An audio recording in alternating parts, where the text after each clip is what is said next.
Hello everyone, I'm Jack Fisher and welcome to my world. And I've got another Jack Quicks React video for everyone. And this time I hope it's timely because I'm going to talk about a Valentine's Day special.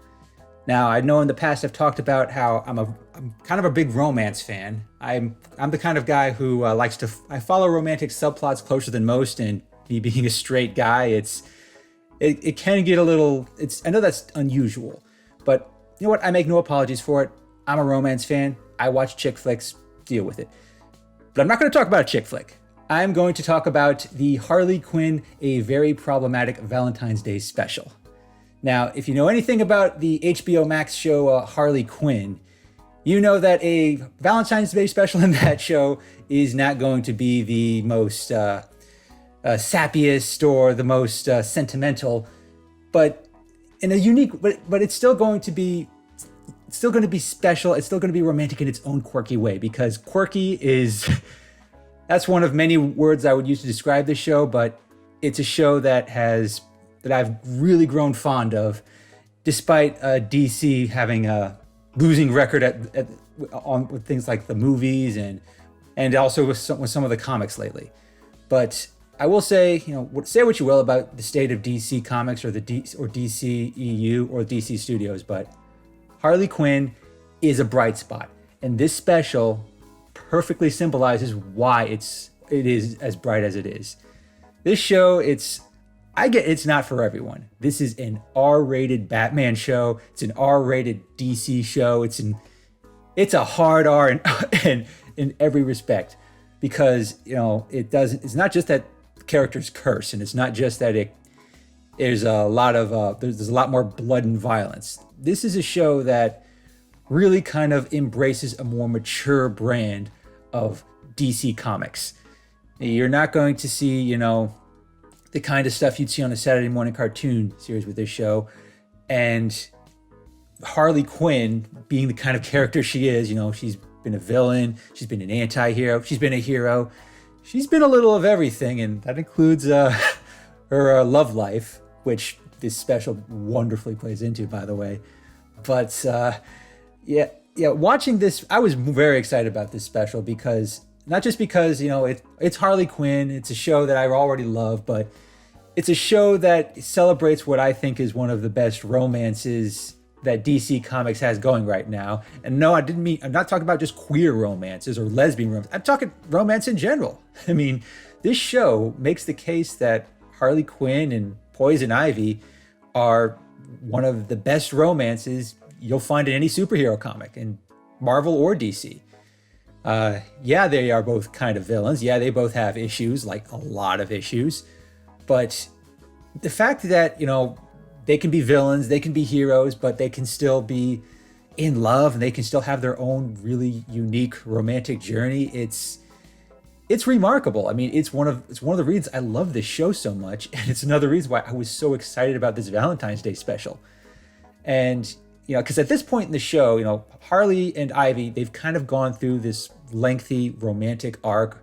It took a while for them to get together, and it took a while for Harley to get over the Joker, and it also kind of took a while for their relationship to kind of mature. I mean, just getting together was not enough. I mean, they got together at the end of season 2, but season 3 basically had them learn how to, be a functional romance, despite the fact that they are very dysfunctional individuals with a lot of issues. But it's the fact that they can navigate those issues together, that just makes their love stronger. And I think it's a beautiful, beautiful thing. And this Valentine's Day special celebrates that perfectly. Now, the actual premise of the episode, it's deceptively simple.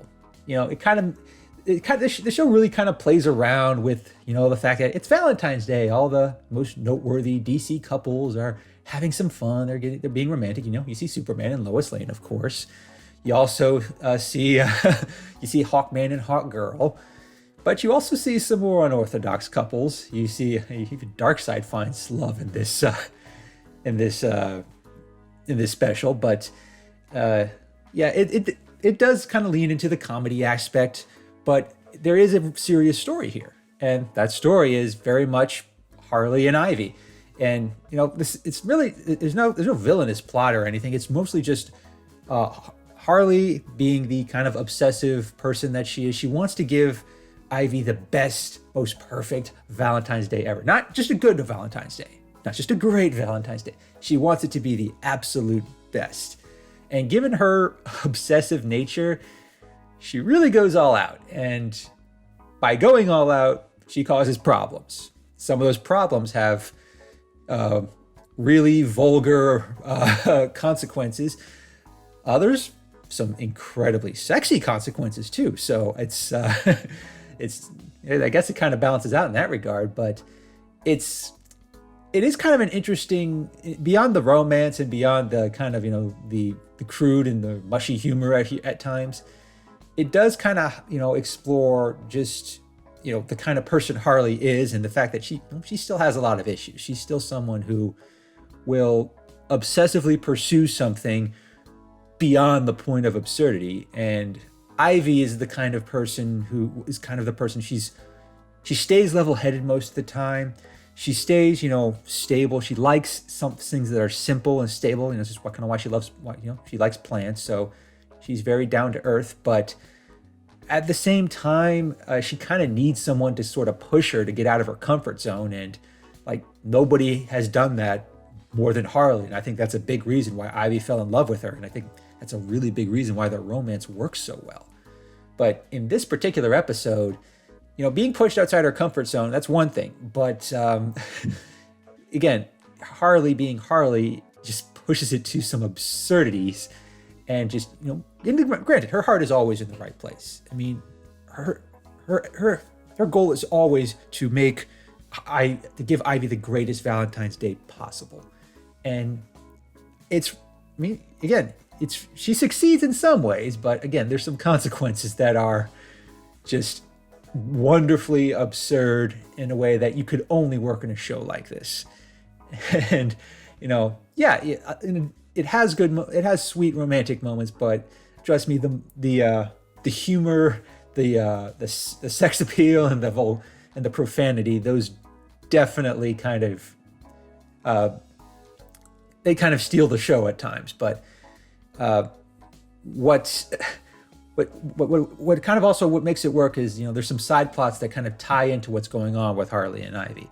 One of those side plots involves Bane, who is, I think, one of the most underrated parts of the show. I mean, he's really a lot more eccentric in this show, going all the way back to the first season. He's kind of a weird blend between the Bane we got in The Dark Knight Rises and the Bane we got in the old Batman cartoons, and just a more twisted, kind of take a bunch of characters from The Office, mix them in, and you kind of get what Bane is like in this show. But but unlike Harley and Ivy, he's alone on Valentine's Day, which sucks for a lot of people.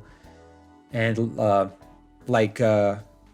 like so many others, he tries to look for love, and it leads into a rather insane subplot that involves a dominatrix and a magic spell that involves enhancing a certain body part that, for the sake of the YouTube algorithms, I won't name, but you probably know which one I'm talking about. I mean, if you've seen the episode, And this is just where the absurdity of the show goes, the over the top nature of the show, and the fact that it embraces the fact that it's R-rated. It embraces the fact that it can be more mature. It just goes for broke here, but it never loses sight of the fact that this little special. It's about Harley and Ivy. It's about the state of their relationship at this point in the show and how far they've come. It's about why they're so good together and how much Harley wants this relationship, how much effort Harley puts into this relationship, and how Ivy is still kind of, she doesn't know much about functional relationships still. I mean, going back to the first season of this show, she by her nature, she has a hard time relating to anyone who isn't a plant. And it still shows in the fact that, she aside from Harley, she doesn't seem to get along well with anyone. Harley's the only one who can really kind of bring out her humanity. I mean, you can make the case that without Harley, Ivy would not only would she be a villain, she would just be miserable. Even if she's surrounded by friends, she would just be miserable, and she would have no love in her heart. And without Ivy, Harley would probably still be this broken woman who can't get over the Joker. But it's, you know, when they get together, you know, when they you know, interact with one, they bring out their best selves. And I think that's what this special really does embrace. The fact that it really kind of brings out the best version of these two characters. And yeah, they cause mayhem. They make a mess in their efforts to both, you know, have a romantic night and go on adventures together and, you know, try to clean up their own messes. But at the same time, you know, they will, you know, they're still very much a functional romance. I mean, their love is very real here, and this special just highlighted every reason why it's so great, and it's perfectly encapsulates why this show is so great at capturing what, you know, makes them work so well. So even if you're not a romance fan, if you're just a, you know, DC fan or a Batman fan, you'll get something out of this. I mean, just the comedy alone and the crude humor alone, and the fact that you see Brett Goldstein's chest hair alone, that's a side plot I don't really want to spoil because it's too awesome. But yeah, it's this is a show that this is one of those rare Valentine's Day specials that, you know, doesn't try too hard to be you know, to deviate from, you know, what makes the show great. It's, you know, but it is, you know, it's distinct. It celebrates everything that we've come to know and love about these two characters and the love that has evolved over the course of 3 seasons. So I really did enjoy this. I really recommend it to whether you're a superhero fan, a DC fan, or just, you know, a fan of a Valentine's Day special with some sex appeal, but you don't mind some crude humor. Well, there's a lot of crude humor, but you get what I mean. So yeah, Harley Quinn and the very problematic Valentine's Day special. You know what? As far as I'm concerned, this is a new Valentine's Day classic. Yeah, there's always going to be a room for, like, you know, the sappy chick flicks. There's always going to be a room for, you know, just the unapologetic, you know, mushy romance stories. But I gotta say, this Valentine's Day special perfectly balances them out while still being a beautiful romance in its own right. So that's what I want to say about it.